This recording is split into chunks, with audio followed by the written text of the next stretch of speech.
Thank you, Arinj. Thank you, Adnan. So I have the pleasure of presenting you Ouassila Arras, who has been here for quite some time already, installing her work Déplacement. Ouassila, maybe we can begin with something more general about your artistic practice. I mean, you are someone who's working with different materials, spaces, bringing histories of the many into spaces, and how does this come together?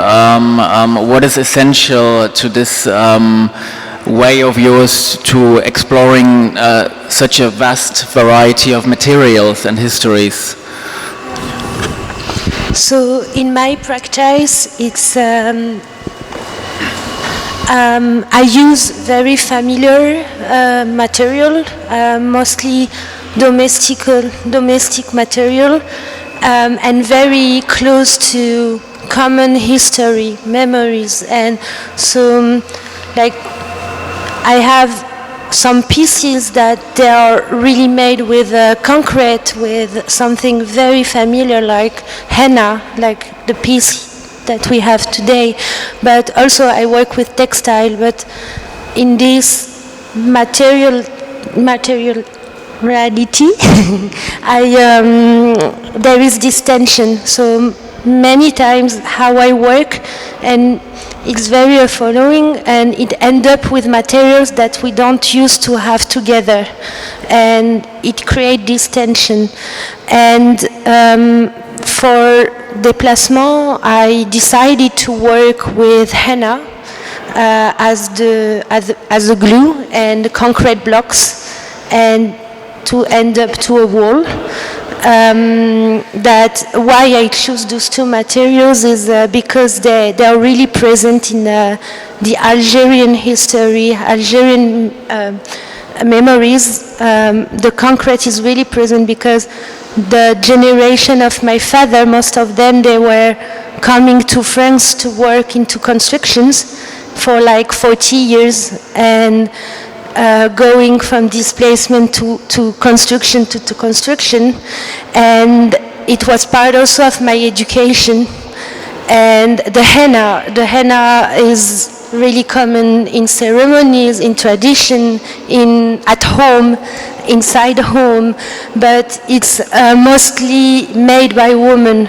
And how I got educated, it was of course my father and my mother, and they give me this education to be strong and this strongness. And that's why once in my studio I said I don't want to see anymore this henna into a plate, and I want to see how it's possible, what is possible with henna.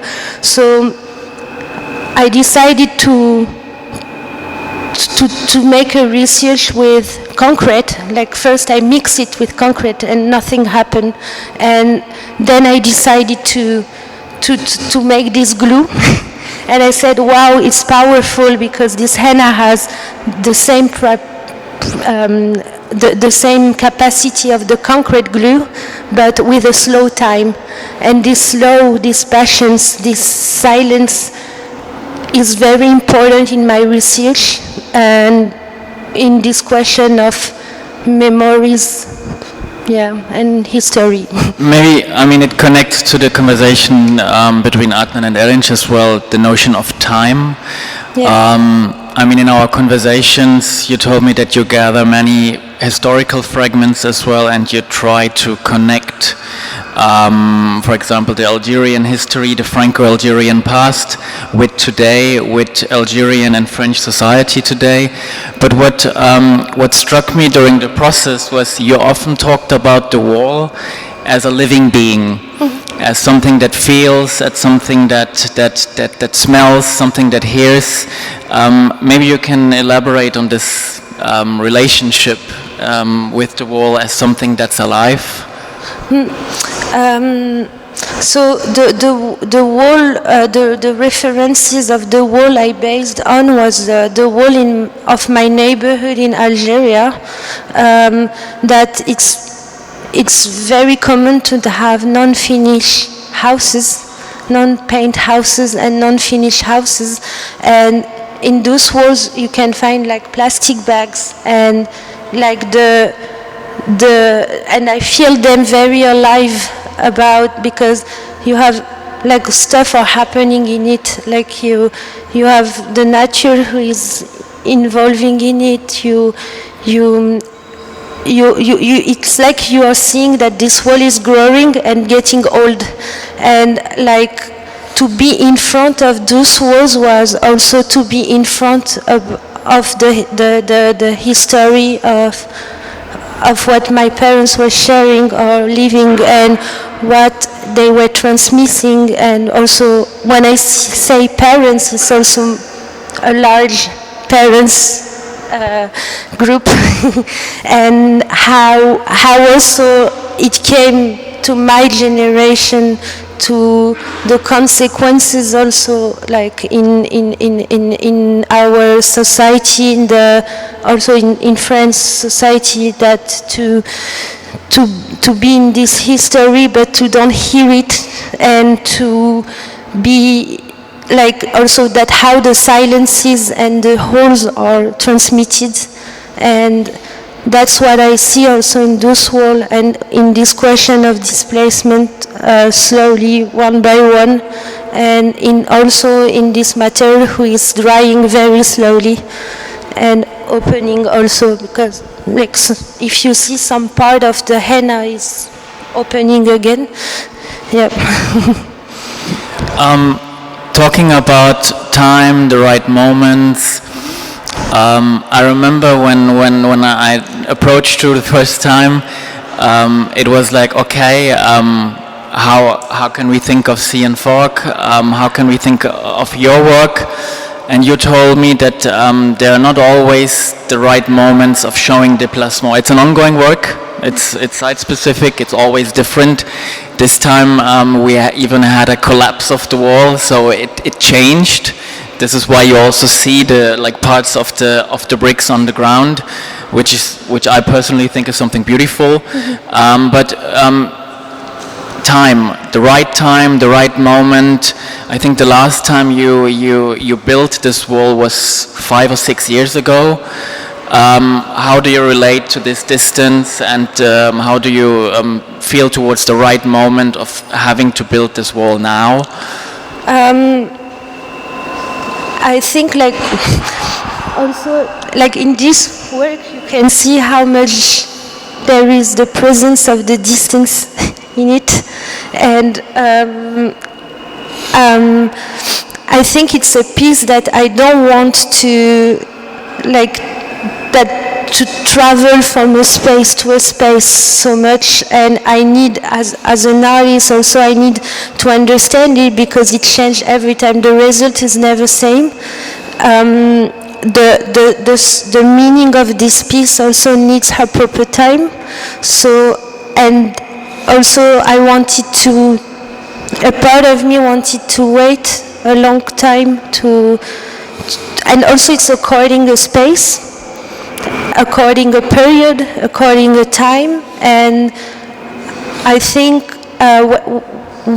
like today I think it's really important to open the voice of this piece, and like also for this piece it's very important to run with the context and the present, and to understand the past and understand the mistake of that, how many mistakes are repeating and repeated. And that's why also I choose to open it today, and also it's also a piece that it really need to work with a space, and the meaning of the space also was part of the piece. Yeah. Do we still have time for a last question? Maybe as déplacement is connected with multiple meanings, with time, with Algeria especially, but also with you growing up in France, we have had this discussion about identity, being between identities, and what it means to actually come from Algeria, growing up in France, being a stranger in France, but sometimes maybe even also being a stranger in Algeria. How does this connect to this movement of walls, to the question of identity in general? Yeah, it's right, because like I lay myself to be placed for a long time, and like sometimes I was every time on the side of the border or the other side of the border, and I remember the only time I was feeling in my place was in this in-between, that's mean the sea. That I said, oh, I'm equal now, I'm half-half, and I know that I'm not half-half, I'm both, and it's the work of, you are both, and also especially growing with Algerian family, and how my culture is present, and my heritage. I said, I don't know what I feel. I had this point in my life, I don't know what I feel, and laying people to place you, and how also you push the sentence, you push the people, you try to push yourself, and that's why also the body movement of the wall building came, and also like this tension, like also when you are in front of the piece, I heard yesterday that people were saying to each other, no, it's not allowed to walk on it, I'm not sure we can go behind, and this doubt of having to be placed is also a way in my work. Like I work a lot with the body position of visitors. Am I allowed to? Can I do that? And the question that people have into institution is the question that my parents had when they arrived in France, and they transmit. It's like, can I say that? Can I go there? Can I stay here? And it's very important for me to show it into my work, and to transmit also this feeling about this question of adaptability. Body. Yeah. Thank you very much. Thank you. It's a pleasure having you here. It's a pleasure.